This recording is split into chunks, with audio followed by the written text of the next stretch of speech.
The F-47 just replaced the F-35, and no one saw it coming. For years, one aircraft was supposed to define the future of air combat, the jet every ally wanted.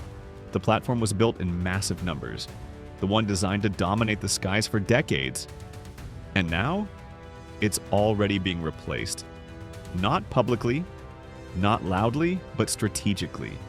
Because while the world has been watching the F-35, something else has been taking shape in the background. Something faster, harder to detect, and far more dangerous. It's called the F-47. And if everything goes according to plan, it won't just change air combat, it will rewrite how wars are fought entirely. A quiet shift no one saw. Coming on paper, the F-35 still looks like the king. It's everywhere, produced in huge numbers, integrated across multiple countries. But something strange has started happening. Orders are being cut, not because it failed, but because something else is being prioritized. Something not fully visible yet. The US Air Force has started redirecting billions of dollars away from the aircraft that was supposed to be the future, to fund one that barely exists in the public eye. That alone should tell you everything. The decision that changed everything. In 2025, after nearly a decade of competition, a major decision was made. Boeing won. Not Lockheed Martin, the company behind both the F-22 and F-35. That surprised a lot of people, because on the surface, Lockheed had the track record. So why Boeing? At first, some assumed it was about politics, balancing the defense industry, avoiding monopoly. But the deeper you look, the more it becomes clear. This wasn't a gamble. It was a calculated move, because Boeing wasn't starting from scratch. They were already ahead, way ahead, the part they didn't talk about. Long before the announcement, something had already been happening behind closed doors. A prototype. Flying, not for months, for years. Possibly close to a decade. Which means by the time the contract was awarded, the Air Force wasn't choosing a concept. They were choosing something that had already proven itself in the air. That changes everything. Because in military development, the biggest risk isn't building something powerful. It's building something that doesn't work when it matters. And this already had flight data, real performance, real validation. But performance isn't enough. Here's the part most people miss. Winning a defense contract isn't just about having the best aircraft.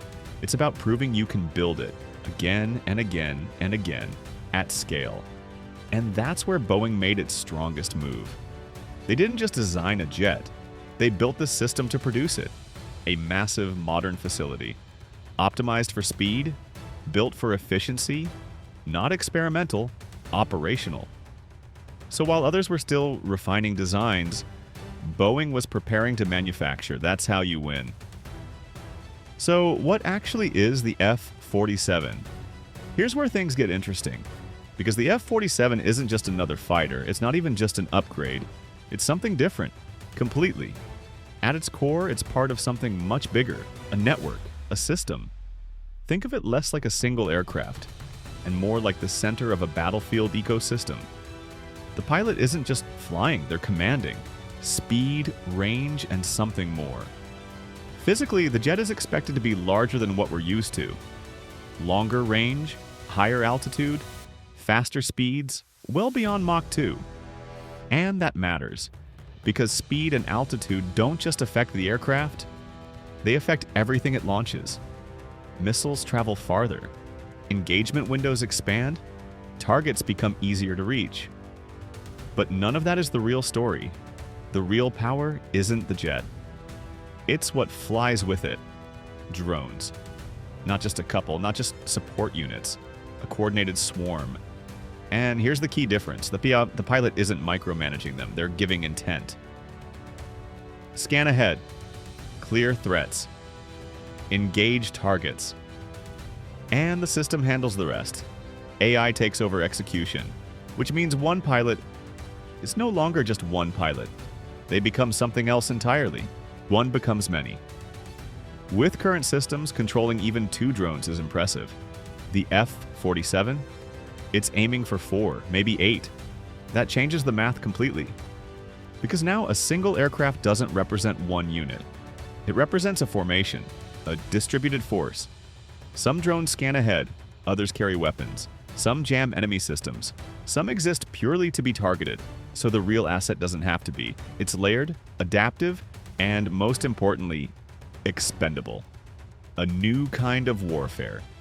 This is where the shift happens. For decades, air power was about building more. More jets, more pilots, more presence. But that approach has limits. It's expensive, it's slow, and in modern conflict, it's predictable. So instead of outbuilding, the strategy is changing. Now it's about outthinking, outprocessing, outcoordinating, and suddenly the battlefield isn't defined by how many aircraft you have, but how intelligently they operate together.